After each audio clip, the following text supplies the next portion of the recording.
I was halfway through my second cup of coffee when my phone buzzed, a notification that made my chest tighten before I even read it. Congratulations to Dr. and Mrs. Emily Carter, celebrating 5 years of marriage. The post was everywhere. My sister Emily, glowing in her white dress again, her surgeon husband kissing her cheek as their families clapped behind them. I could almost hear my mother's proud voice in the captions. Our daughter married a man with golden hands. Funny, isn't it? How the same hands that hold a scalpel earn applause, while the ones that fix engines earned me exile. I glance around my apartment, the sunlight catching the curve of my glass desk, the muted hum of the city outside. It's a good life. Come. Achieved. Mine. But beneath the silk blouse, beneath the polished smile I've mastered for the world, there's a scar that never quite healed. I swipe away the post, but the past doesn't disappear that easily. The phone buzzes again, this time a message from an unknown number. Heard you're back in town, Anna. Mom's birthday dinner tomorrow. You should come. My pulse stumbles. It's been 8 years since I heard that name spoken like it still belonged to their family. I set my mug down carefully, watching the faint steam curl into nothing. The city keeps humming, cars keep moving, but inside me something stills, like the engine of my old life rumbling awake after years of silence. Tomorrow, I'll face them again. And this time, they'll see who I've become. 8 years ago, I wasn't this composed woman sipping lattes in glass offices. I was just Anna Carter, 22, fresh out of college, smelling like gasoline and daydreams. I met Jake Miller on a rainy Tuesday at the corner of Willow and Fifth. My car had stalled again, and while I was frantically trying to remember how to pop the hood, he appeared, jeans smudged, hands black with oil, smile easy and real. He didn't flirt, didn't charm. He just fixed my car. And maybe that's when he fixed something else, something broken in me I didn't even know existed.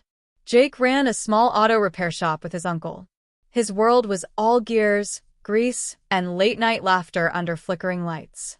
It wasn't glamorous, but it was honest, and so was he. We'd sit on the hood of his truck, talking about everything and nothing. I loved the way he saw life, not through titles or paychecks, but through effort and loyalty. When I told my parents, I thought they'd see what I saw. They didn't. My mother's lips thinned. My father's jaw locked. Emily's silence said the rest. Anna, my father said slowly, you're throwing away everything we've given you. He fixes cars for a living. The words still echo like rusted metal scraping concrete. That night, the house was full of voices, angry, pleading, cruel. I remember my hands shaking, my heart breaking, my mother's tears turning into accusation. When I refused to end it, my father's voice turned cold. If you walk out with him, don't ever walk back in. And I did. With a duffel bag, a trembling heart, and a bracelet my grandmother had given me years before. Keep this, she'd whispered once, for strength when the world forgets yours. The night air was cold, but Jake's hand was warm.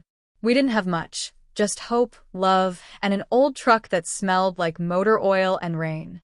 It wasn't the life they wanted for me, but it was the one I chose. The first few months were hard, painfully hard. Jake and I rented a one-room apartment above his uncle's auto shop. The walls smelled faintly of oil and burnt coffee, and the heater coughed more than it worked. But it was ours. We worked side by side every day, him fixing engines, me learning the ropes. At first, I barely knew the difference between a carburetor and a crankshaft. My manicured hands blistered, my back ached, and sometimes I cried when the customers called me sweetheart instead of mechanic. But I learned. And every night, Jake would wipe the grease off my cheek and say, "You'll get there, Anna. You always do." Eventually, I did more than get there. I started noticing things, small inefficiencies in how the shop ran, ways to attract more clients, digital tools no one else around town was using. I built a simple website, started offering free pickup for female drivers, and created a loyalty app for returning customers. Within a year, our little shop was booked out weeks in advance. Then tragedy struck. Jake's uncle fell sick, and the business slipped under financial strain. Jake wanted to close shop, but I couldn't let that happen.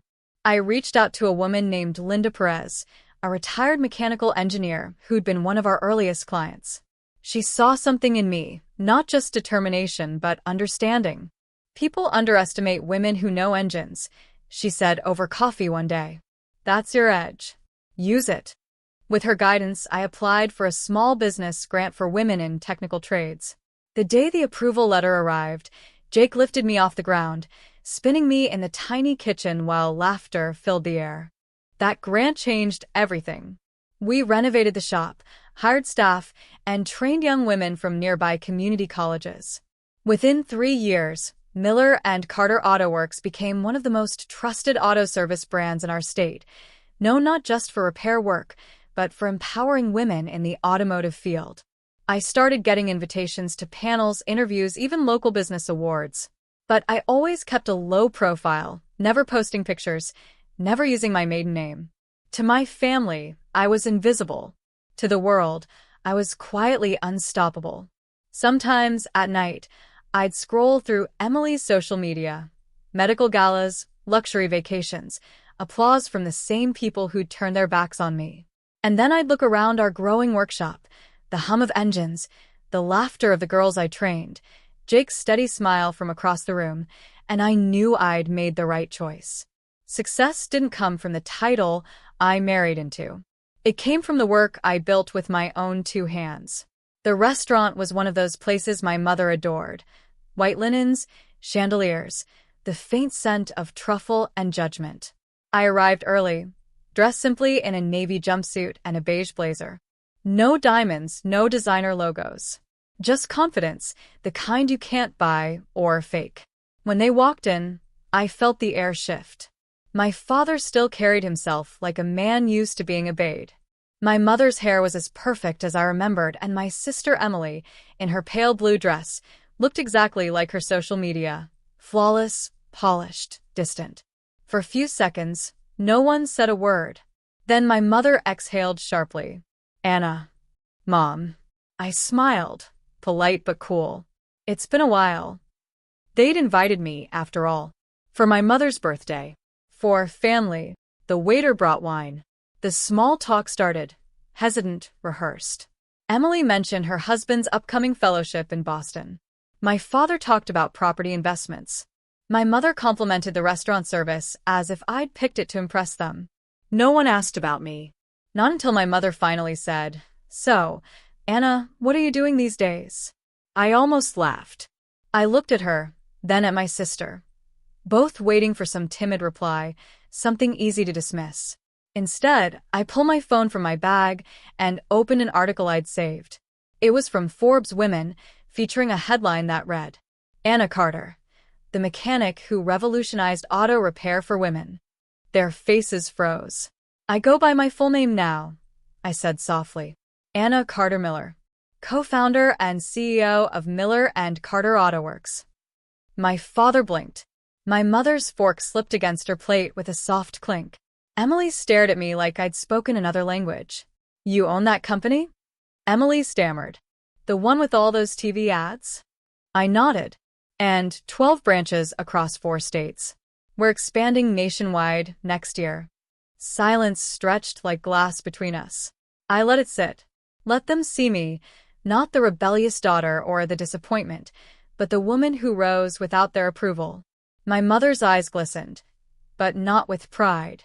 "You could have told us." "I did once," I said quietly. "You just didn't want to hear it." Emily swallowed. "You really built it all yourself?" "Not alone," I said. "Jake believed in me when no one else did. And I believed in myself when even he doubted we could make it." The mention of his name made my father's jaw tighten. "You're still with him?" I met his gaze steadily. "Yes. Still with him. Still happy. Still fixing engines." He looked away first. For the rest of dinner, they were quieter. The conversation shifted, questions about my work, my employees, the scholarships we offered. I answered calmly, never boasting, never shrinking. When the check came, my father reached for it out of habit. But I was faster. "This one's on me," I said, sliding my card toward the waiter. "Consider it a celebration." for second chances. The waiter took it, and for once, my father didn't argue. As we stood to leave, Emily touched my arm lightly. "Anna, I'm proud of you," she whispered. "I just wish I'd known." I smiled, not bitterly, but with a softness I didn't expect. "I wish you had, too." Outside, the night air was crisp. I watched them disappear into their car, the same make and model my company now serviced. Fitting, I thought. 2 weeks after that dinner, I got a call from my mother. Her voice trembled, not from anger this time, but something that sounded almost like uncertainty. "Your father's been having trouble with the business," she said. "We might need some advice, financial advice." For a moment, I didn't say anything. The silence between us felt thick, layered with years of words left unsaid. Finally, I replied, "Advice or help?" She hesitated. "Both." I agreed to meet them at my office, a quiet building on the edge of downtown, modern and bright, with the faint scent of coffee and engine oil in the air. When they walked in, they looked around like tourists in a foreign country. My mother's eyes traced the framed photos on the walls, women in overalls smiling beside their repaired cars, our scholarship winners holding certificates, our team lined up in branded jackets. My father ran his hand over the polished conference table. "You really built all this?" "Yes," I said evenly. "From the ground up." We sat down. They explained their situation, a failed investment, a property loan gone bad. I listened carefully, taking notes the way I'd learned to in every board meeting. We sat down. They explained their situation, a failed investment, a property loan gone bad. I listened carefully, taking notes the way I'd learned to in every board meeting. When they finished, my father leaned back, clearly uncomfortable. "I hate to ask," he said, "but we could use some financial support. A loan, maybe." I folded my hands. "I can help," I said slowly. "But there are conditions." My mother frowned. "Conditions?" I nodded. "First, you'll stop pretending social status defines worth. You'll treat people by their character, not their paychecks. Especially each other." My father shifted defensive. "Anna." I raised a hand. "Second, you'll stop speaking about Jake with anything less than respect. You don't have to like him, but you will acknowledge him as my husband and as the man who stood by me when no one else did." He swallowed hard, but said nothing. "And lastly," I continued, softer now, "you'll start helping others instead of judging them. The next time you see someone struggling, a mechanic, a waitress, a single mother, you'll remember that dignity doesn't wear designer clothes." My mother's eyes welled up. For once, she didn't argue. I slid a check across the table, more than enough to cover what they needed. "This isn't charity," I said. "It's a reset. A chance to do better." They both nodded slowly, almost reverently. As they left, my father turned at the door. "You've become someone we never imagined." I smiled faintly. "That's because you only imagined what you thought I should be."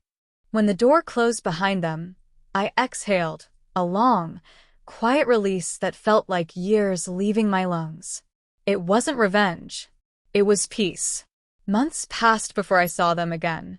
This time, it wasn't in a restaurant or an office. It was at our company's annual community event, where we offered free car repairs for single mothers and women in need. My parents came quietly, standing near the back of the crowd as I gave my speech. I spotted them immediately, but I didn't falter. My voice was steady, proud. "When I first started this journey," I told the audience, "people laughed at the idea of a woman running an auto business. They said I didn't belong here. But I learned something along the way. Engines and people have one thing in common. With the right hands, both can be rebuilt." The applause rose around me, warm and genuine. And for the first time, I saw something in my parents' eyes that wasn't shame or disappointment. It was understanding. Afterward, my mother approached me. Her eyes were softer now, her voice trembling as she said, "We were wrong, Anna. About him. About you. About everything."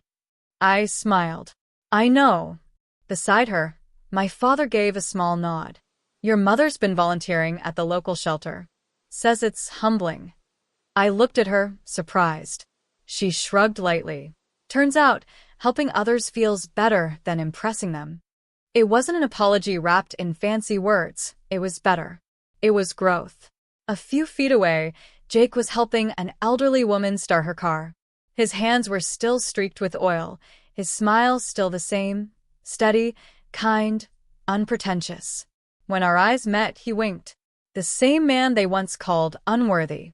I turned back to my parents. "You see him now?" I asked quietly. My father nodded. "We do." Later that night, after everyone had gone home, I sat alone in the garage. The lights hummed softly above me. I pulled out the old bracelet my grandmother had given me. Tarnished, but still beautiful. I turned it over in my hand, tracing the tiny engraving inside. "Strength remembers." I smiled. She'd been right all along. Strength doesn't forget. It just grows quieter, deeper, until one day it speaks for itself. I slipped the bracelet back on, wiped the grease from my hands, and looked around the workshop. My world, my choice, my peace. People once said I'd throw my life away for a man who fixes engines. They were half right. He fixed the engines. I rebuilt the life.